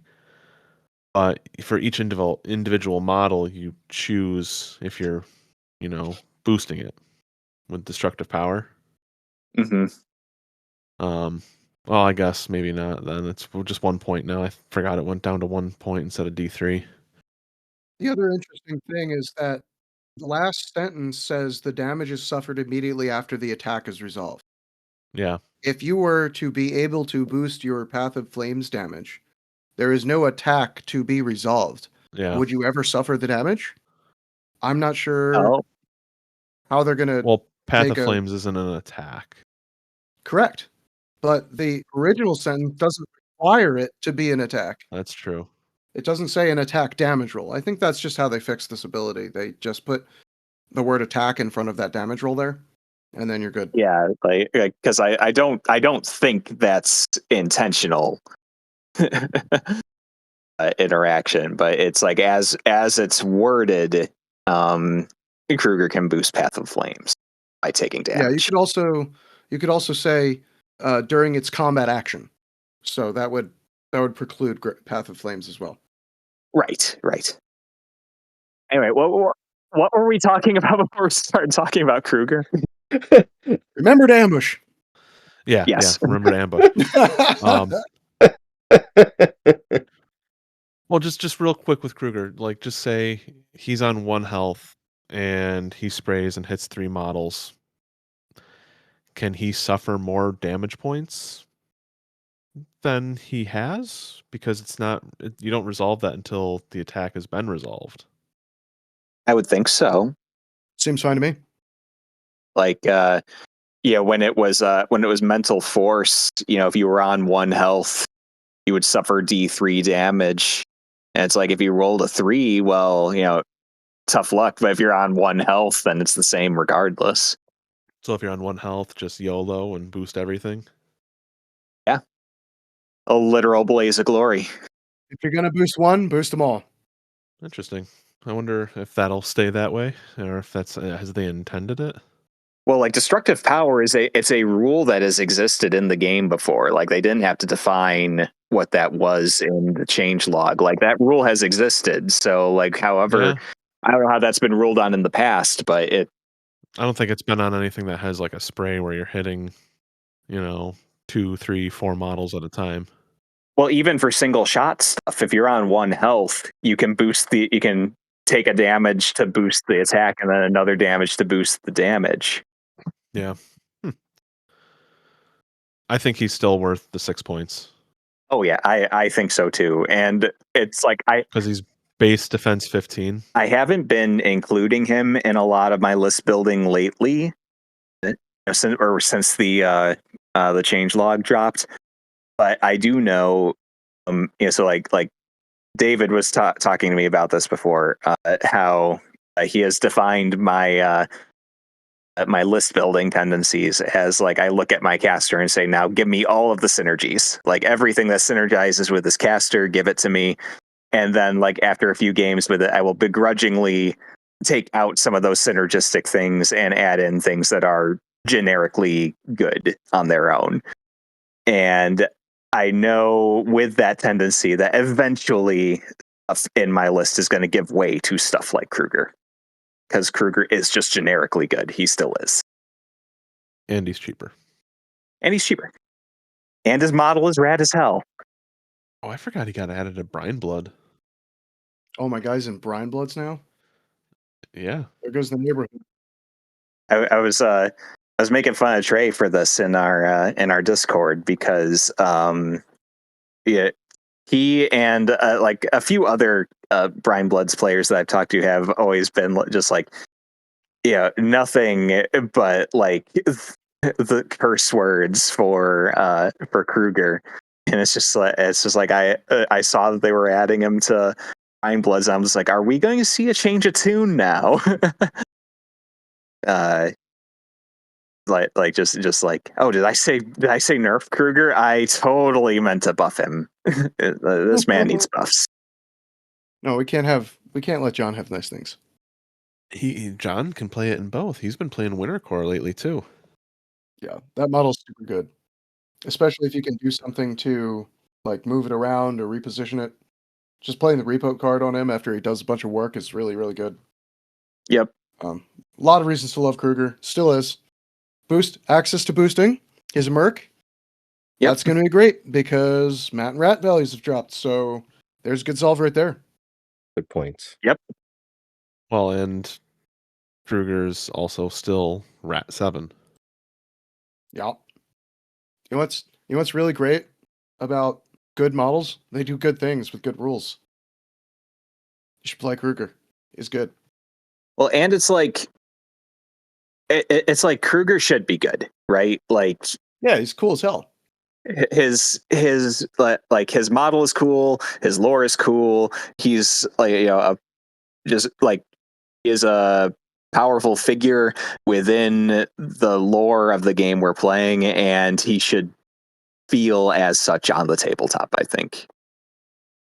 Yeah, for sure. He's like an undead wizard possessed by a volcano. Like, it's cool shit. I was gonna say, isn't he like an avatar of Blightergast, essentially? Yep, yeah. More or less. Pretty much. He's an Archon. Yeah. And also, it's like, you go through the work of painting up this cool lava wizard, and then put him like if you put him on the tabletop and he just doesn't do work, that feels bad. Mm-hmm. I think we are going to see some more of the Merc solos this year because, I mean, Alexia, defense 15, Eris a 16, Kruger a 15. I mean, yeah, Eris and Alexia both going up to 8 boxes solves their largest problem of being vulnerable to blasts, especially boosted blasts. So because it's like, back in like 2024, I was playing Iris a lot, and it was just like, here's Winter Core with a Bison, both barrels blast damage. Oh no, she's gone. I still think that's going to be a thing with her just being gone. I still have thoughts about the Bison. You're going to see it more now because it can score things again. Yeah. Yep. And Baronova got a buff for some reason. She needed it. Yeah, she needed it. Says the Winter Core player. The thing about Baronova is that she's the best caster in the game until the moment she has to feat, which is when she gets assassinated. Right. Like, you can do everything perfectly for her, and then she'll just die to a stiff breeze, random blast damage, or some other thing. And what do you mean? She's control 16 now. oh my god. Is she? I thought it. Yeah, and it's Yep. model I units, so thought her you only have to arcane just tag went up. No, the control went up to 16, and it's Oh my model God. unit. So you only have to tag one model in that unit for the whole unit to be -2 speed and cannot charge. Hell yeah. Looks like I'm going back to Gator. So, she's gonna be really, really good. No, yeah, she's totally scary. I mean, you can do weird stuff with her now. Starting at Arcane 8, you can, you can take the card that gives you an extra focus point and just hard cast Invocations, Gallows. That's nutty to me. Yep. And like also the Invocations then helps the rest of the army still. I mean, she's kind of naked, but if you put a Behemoth 2 in front of her, she might live. What do you mean? She can arc that, and she's control 16. Oh, that's right. Yeah, she's not. She doesn't have to interact with the other army whatsoever. Stop giving away trade secrets, man. She just does her thing, and unless She got glow up, for sure. You see, Kyle, the thing you have to remember about Winter Core players is that when Razor came out, they thought it was bad. Fair. Turns out it's just really good but expensive. Yeah, I think Winter Core in general got some really good and cool, like, thematic things too. I agree. Like the Winter Core infantry, just the banner, just the human wave. Sure, you can't bring. Yeah. It doesn't bring back the Special weapons. The gunner. special weapons, but man, it's It's an extra 3 dudes back every turn if you didn't kill that flag. yeah, which has take up. Yep. You gotta wipe the unit. You just put those other 3 guys right near the flag and be like, take up, and those go. Oh, the flag is still there. Mm-hmm. And then you shield guard when they try to kill the flag. Mhm. Yeah, so that's one of the things that I think is kind of helping redefine Winter Core. So when the game first came out, the Winter Core was supposed to be like the everyman army, but it never really felt that way to me. It just didn't feel like it had. It didn't ooze with identity like some of the other factions do. It's just dudes with shotguns and heavy armor. Now, I think we're seeing K-Core, Winter Core turn into the the machine of the motherland that it wants to be. The human wave represents anyone in the backfield, any random troop that's not really represented by a miniature in the game, comes in from the backfield and just picks up that guy's rifle and gets to work. They're coming from the reserves, right? It's the one guy has the gun, one guy has the ammo. That's right. We'll give you just enough bullets to survive long enough, right? I just picture a guard player just going conscripts. It's like there was that one Imperial Guard special character who had a special rule called send in the next wave, where he could just create a unit of conscripts and like. Oh, I played against that guy. His name's Gorshade 1, right? And Dan, I 100% agree on the just the idea of giving factions better identity here, because I have felt kind of the same way about Dusk. And they've done a great job with this update of like sort of like better integrating the like disparate parts of the army to work together and stuff like that. Because like I think it's like the like the defining spell on the rack was Battle Lust, and A, it's gone, and B, it never made sense for the faction's lore anyway. Because it's like what's the army composed of? this was prior to Ghosts coming out, but it was soulless and undead vampires. And it's like the soulless are completely emotionless, and the undead vampires have emotions, but it's like they're just kind of like aware that emotions are happening to them. They don't like indulge in them or anything. So like the idea, like battle lust, was always kind of weird for them. And I think they've done, a much better job of like sort of, integrating that both into like other aspects of the army to make them more appealing. And also just like, it's like a lot of things that used to come for free from your caster and the rack are now things that cost. So it's like still having access to a lot of stuff, but at a premium. So the army actually plays like it's elite and can't like afford to lose any members of its dying race. Like I think it works out a lot better to that end as well. Yeah, I think that I'm all for the things that reinforce your faction's lore and identity on the table. After all, we could all push little circles around a bland map all day long, but I think one of the things that really drives me and brings me back to the game is that those models feel like they are part of a world, part of a fantasy. If they don't feel like a cohesive army, you start to ask yourself, why am I playing with these two guys together? Why does this make any sense?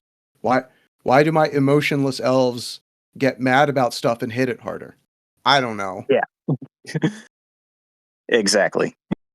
Yeah, I mean that's all good things to see, right? I think that means they have their fingers on the pulse. They know what's going on with the game. They know what's the famous saying is that fluff does not equal rules, but it certainly helps guide the players to the factions that they want to play and bring people into the game. So it's important to see it represented somehow in the tabletop. Right. And that also like connects back to like the whole idea that's like you see a model like Kruger and expect it to be good. Right. Yeah. All right, do we want to hit the last scenario, payload? Oh yeah, we were talking about scenarios. Oh my god. You guys drive me nuts. You're gonna have some editing to do. Oh my god. I'm just like I'm that what 100-yard stare that you guys were talking about earlier, that's me right now. He's just listening to us go on John and doesn't on. measure it in distance, he measures it in time. This is the kind of shit that Adderall is great for. It's trying to stay focused. I mean, to be fair, John, it is also after midnight. I know. And the drugs are just kicking in. I think we were pretty much done with steamroller, right? Like Yeah, I mean, payload's pretty similar. maybe if we had like some rapid fire, like what's your favorite scenario, what's your least favorite, or something like that. And then we can move on to the next thing. Sounds good. Who starts? Yeah, I mean, for scenarios, I'm most excited to try out pressure point and high stakes.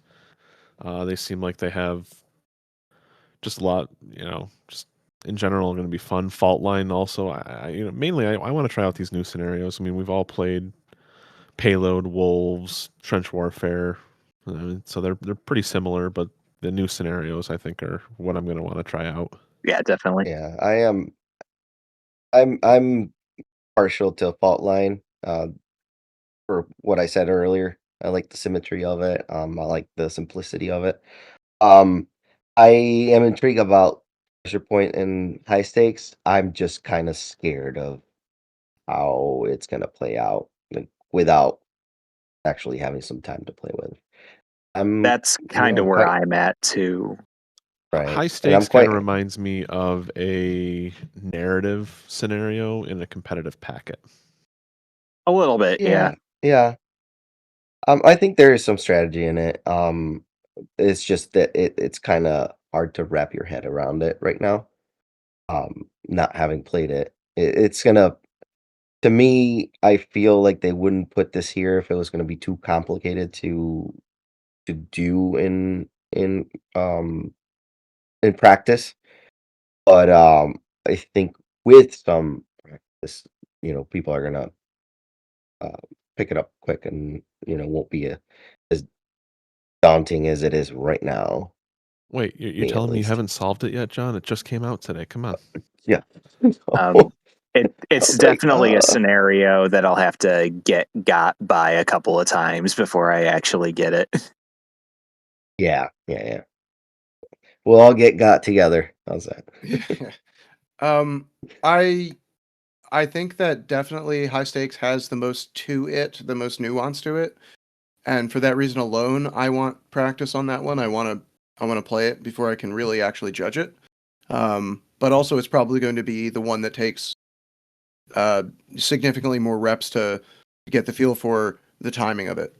You know that for sure you can't roll higher than a 3. You can't clear one of those zones in the first roll. But the second might, the third might, right? And I think that level of reactivity and that macro scale eye for the game is going to be really important here. Right. Being able to set yourself into a position where you can be the one that scores and determines what tokens get removed on the critical turn. If someone Yep. sets that up, it's like watching watching the masters work. Yeah. What about you, Dan? What are you most excited for on the scenario packet? So high stakes is the one that I want to play the most. It's the most wild. It's the most new. Second, in my opinion, I think I really want to see the chaos that comes out of Pressure Point.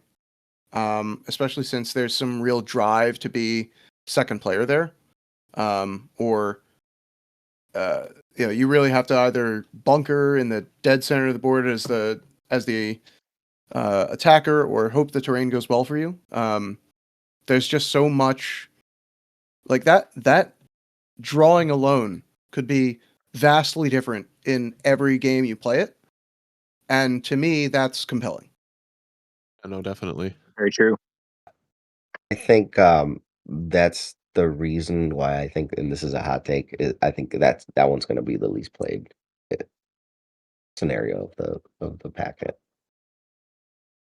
because it can vary so much, and the competitive nerds Yeah, but like, nothing moves around. what's that? Nothing moves around after you put it down. You know what you're going to be scoring, and they put in the critical piece of design where even though the aggressor technically quote unquote owns one objective, you can still score those 2 flags that start on your side of the board. There's nothing stopping you from scoring those.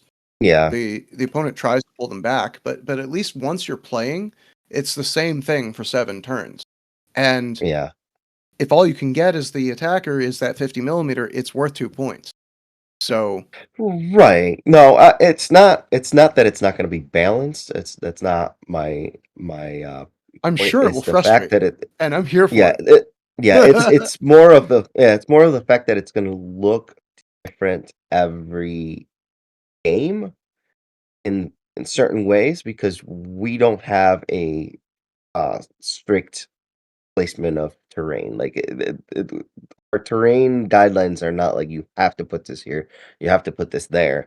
So game by game, it's going to look so much different, that for someone that is competitive and they look for that continuity, so they can plan ahead on how to strategize, and um, try to get trying to get ahead on your opponent. It's going to be harder to do that when you don't know where these pieces are going to be going. That's my only point against it as a competitive scenario. Yeah, I absolutely agree. That's definitely in there. It's definitely a consideration. Um, Yeah. I would just hope that alone does not disqualify its use. Yeah, no, I actually do like it. I like all the new scenarios. I think they're cool. The one I don't think you're going to So see at a see. lot of steamrollers, just because the time it's going to take, is probably high stakes. especially if you're on a really strict timeline. Just because you're playing that mini game of doing these bookkeeping and everything in between each round. Yep. Interesting. The two of you have got to figure out where to get 15 extra tokens from, and you then have to kind of stop to roll the die, so you're pausing for extra time in between turns. Where do the tokens get taken off? Oh wait, crap! Were those tokens on the other objective, or there's a lot of room for human error to creep into that scenario, I think. And I think there's a lot of time to be taken on bookkeeping for that scenario. So it's certainly something to watch out for as a tournament organizer. Do you guys want to hit the terrain section and setup rolls and stuff real quick before we finish up?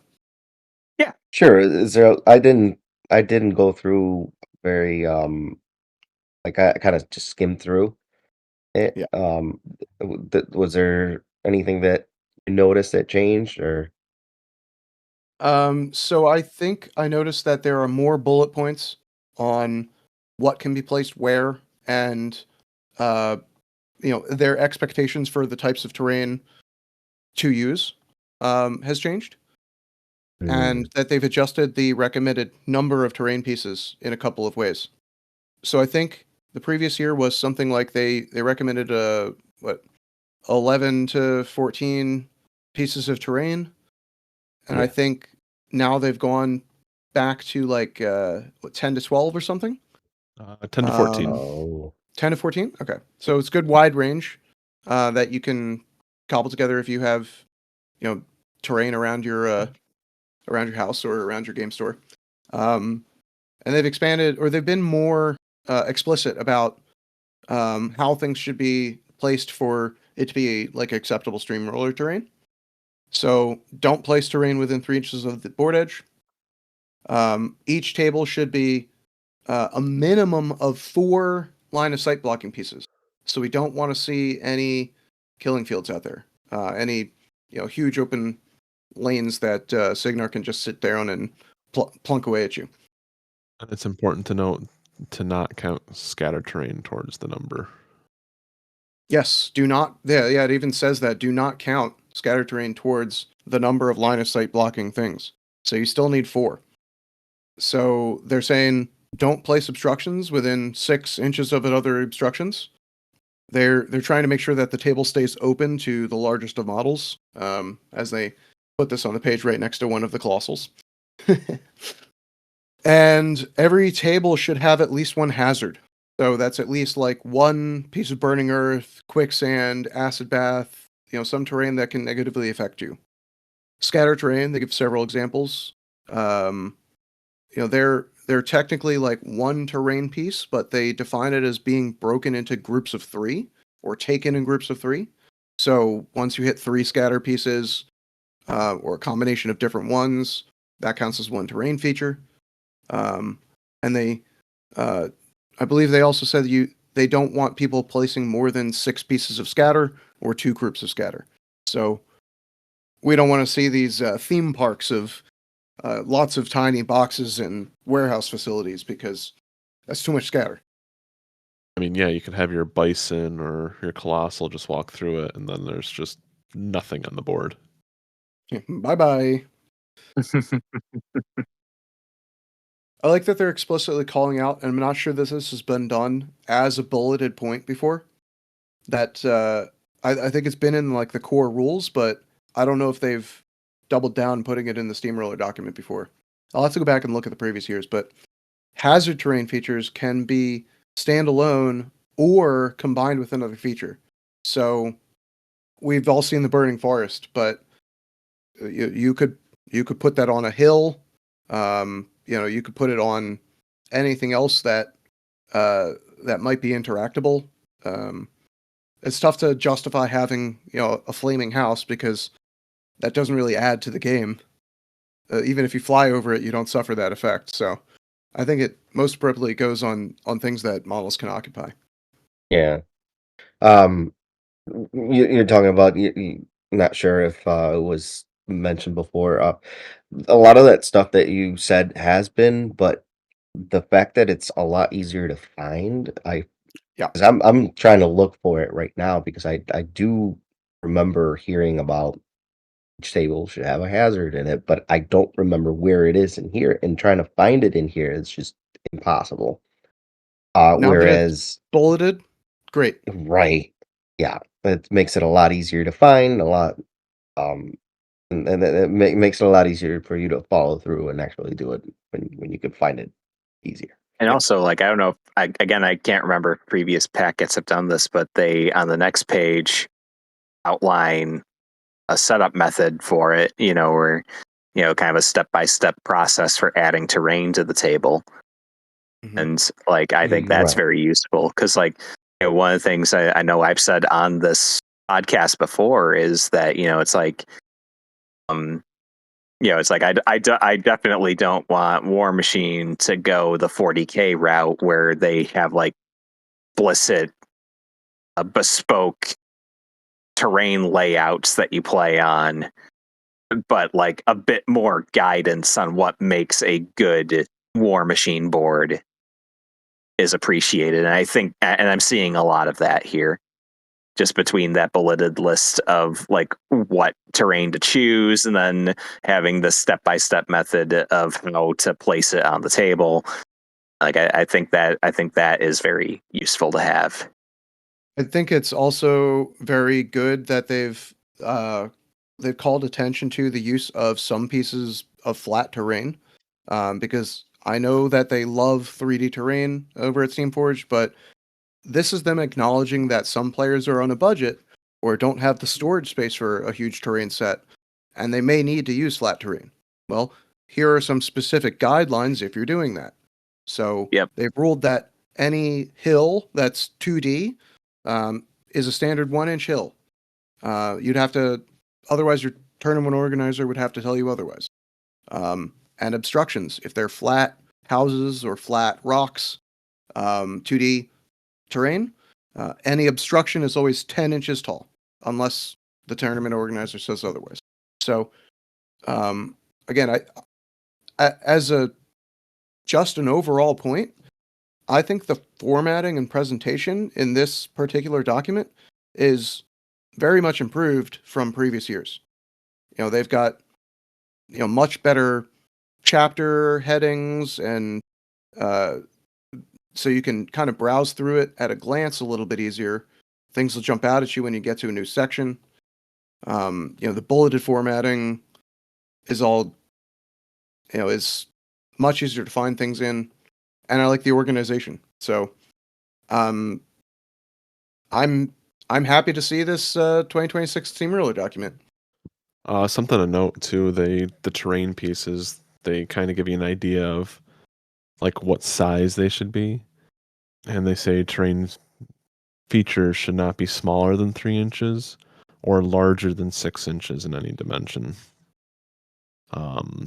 Just thinking about some of the Warmachine 3D stuff they put out, I think some of the like really cool like obstructions are bigger than 6 inches. Like the Old Umbre Chapel, I think that's 7, 8 inches. Wouldn't you say, John?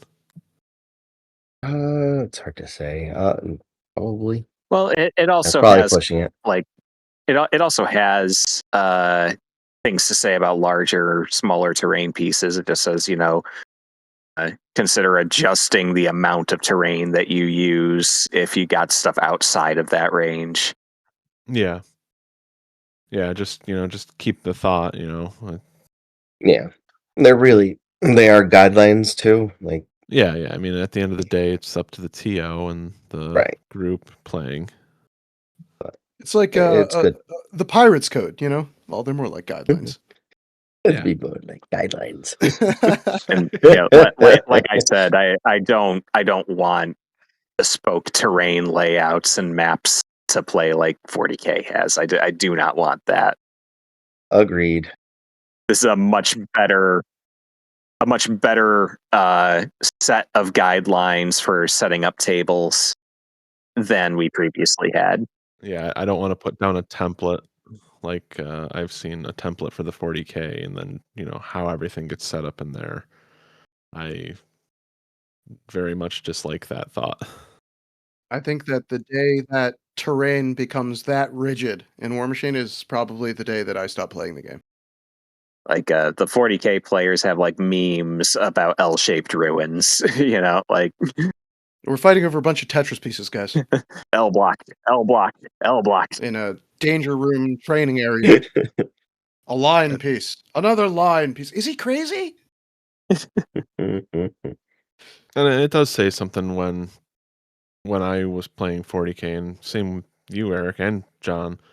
The terrain used to be gorgeous, and Yeah. now it's just like a shell of what it used to be. And I think that's just because they're going through what Warmachine did, where now it's like you're playing that competitive, and Warmachine is still competitive, but the community has adapted to not just have just flat terrain.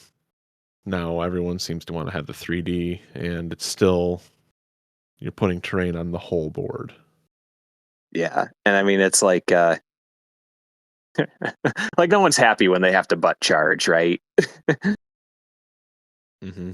So it's like it's like there are times where like that kind of where like the game looking cool has to give way to like the actual pragmatic reality of how you play it. But I'm glad that Warmachine as a community is invested in like not just making it flat terrain for the sake of playability. Like people want to play on cool looking boards, and and I just I hope we maintain that.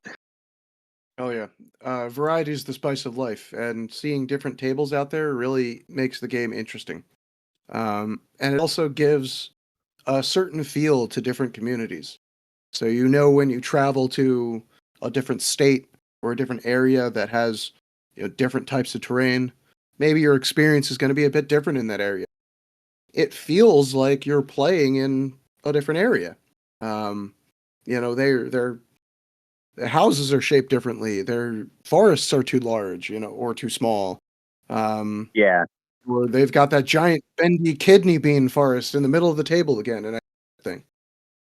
But yeah, that was one of the cool things when I first went to Bokur Brawl was that they were doing, those cool, like a lot of cool combo terrain pieces. It's like here's a storm, here's a storm forest, and here's a like a quicksand hill or something like that. Like they were lots of very interesting combinations that I had never really seen before, and that was cool.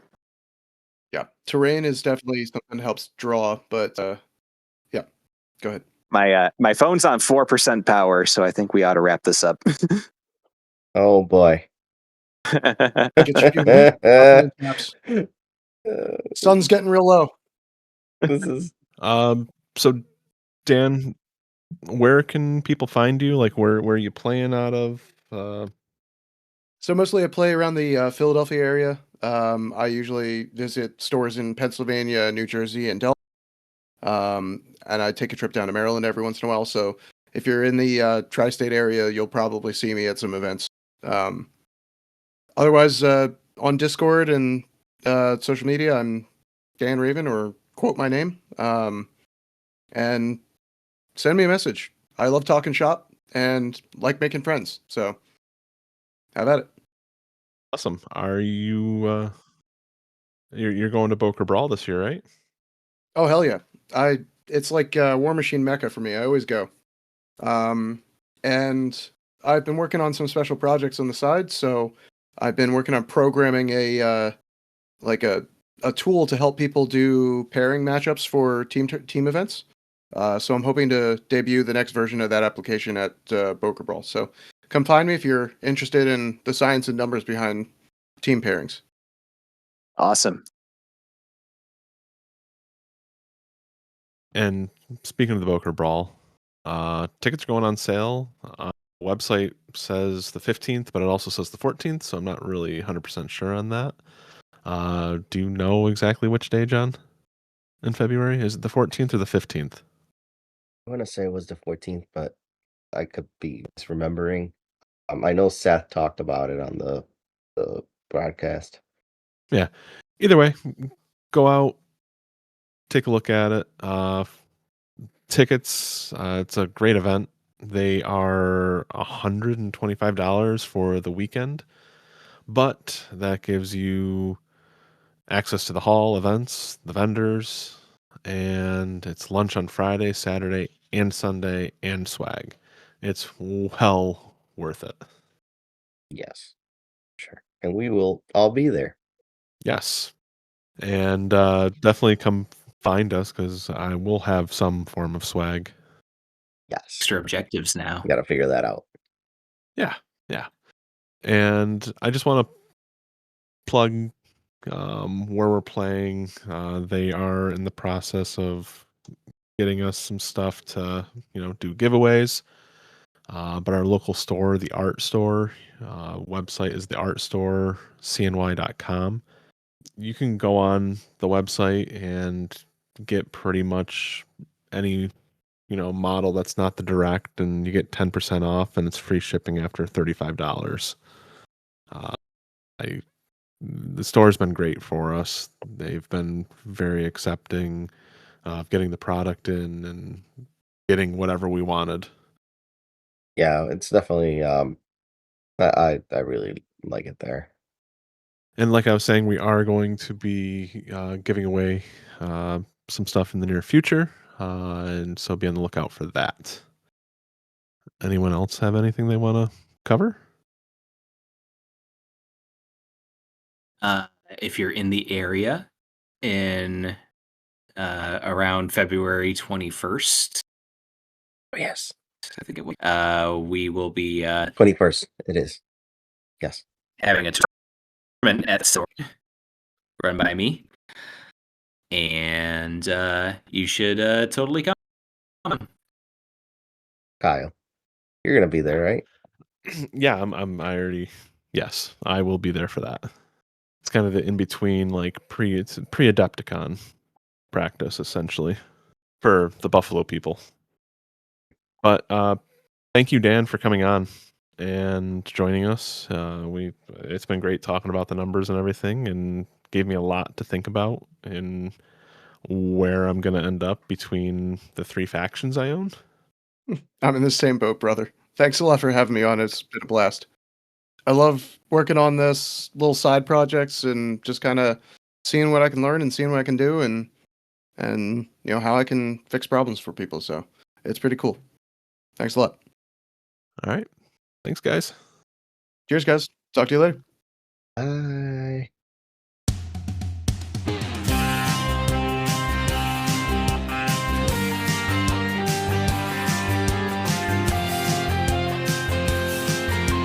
Grass is also green, 'cause it's been rendered there in our augmented reality. That's just fine with me, because it doesn't look all that fake to me. The particles that we are deconstructed here and reassembled afar. And that's just fine with me, 'cause it's the only way to travel overseas. Oh yes, we're in love with progress and technology. Mother Earth rebelled again. We tinker with our lasers, and now we're in love with progress and technology. I hope this love will never end. We used to be so simple, but now I have friends in space, genetically altering the human race. Oh, they're flying around with their jetpacks, chasing those shooting stars, and they're applying to computers to figure out who they really are. Because we're in love with progress and technology. Mother Earth rebelled again. We tinker with our lasers, and now we're in love with progress and technology. I hope this love will never end. We used to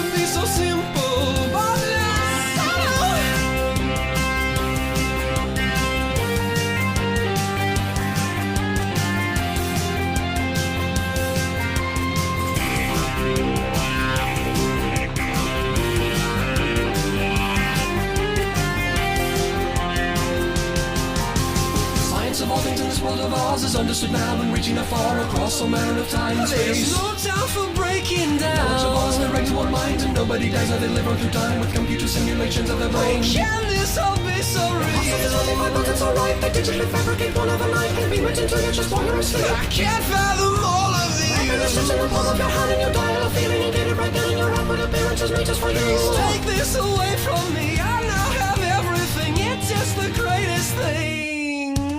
Now's the age of love and peace with our progress. It's all we have and want and saves us from ourselves. We head straight for the future, not certain of what's in store. Time will tell a tale of all that we have done. It's all for tomorrow, it's all for the betterment of our world. With progress and technology, Mother Earth rebelled again. We tangled with our lasers and now